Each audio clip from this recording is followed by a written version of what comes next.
Hello, I'm Jamie Norman and I'm the cinematographer for Till Death Do Us Part, directed by Oliver J Frisby. I wanted to make this video to talk about the cinematography for Till Death Do Us Part and what I learned from working on it. This is the cinematography of Till Death Do Us Part.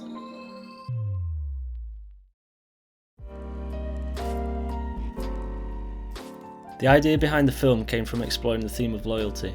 We have two main protagonists, Chris and Heather, who both have a big secret they are keeping from one another.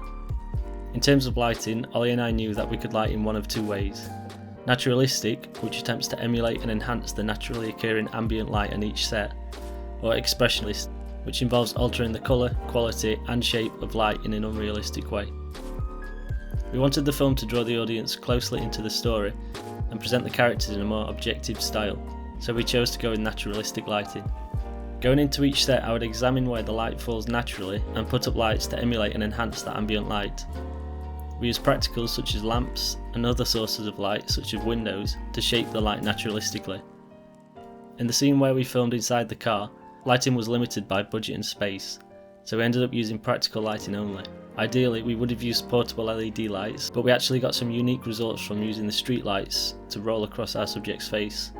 We feel it added to the tense momentum of the scene, and it's something we wouldn't have come across if we used LED lights. Camera movement was important for our film. Continuing with the naturalistic feel, we decided to shoot it handheld. I had the camera on a shoulder rig to get random camera movement through the form of camera shake. Ollie and I felt that random camera movement gives the impression that events are happening in real time, where nothing is planned and anything can happen. In scenes such as the scene where Chris is looking at his reflection, feeling anxious, we used camera shake subtly to establish intimacy, whereas we used jagged handheld shots to heighten the intensity of the last scene. For the moment when Chris walks to the lift, we chose to do this all in one take. Shooting it as a long take immerses the audience directly into that particular scene and builds up the tension. This particular shot was a tracking shot where we physically moved the camera through the scene following the subject. We wanted to generate some questions. Where is the character going, and what will happen when they get there? And we felt that filming it this way did just that.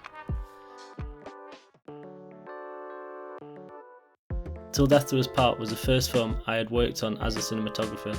It was also the first film I had ever worked as a camera operator on. I knew it was a big responsibility taking on this role, so I was determined to get it right. So in the pre-production stage, I spent hours on YouTube learning about many aspects of cinematography, such as lighting, framing, composition, and even film gear and lenses. I wrote down everything I learned onto a document which I used through all stages of production. During this time, I also went on recce's with various members of the crew where I took photos of the layout and noted all the light sources in each space. This helped me create my floor plans on Photoshop.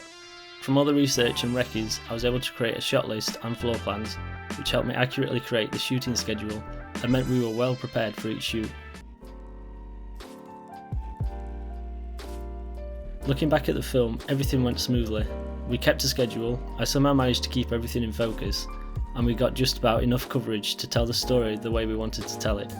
There are a few things I could have done differently, but that's what filmmaking is all about, learning from making films. I hope you've also learned something from Till Death Do Us Part, and I look forward to working on my next film where I can apply the things I've learned about cinematography.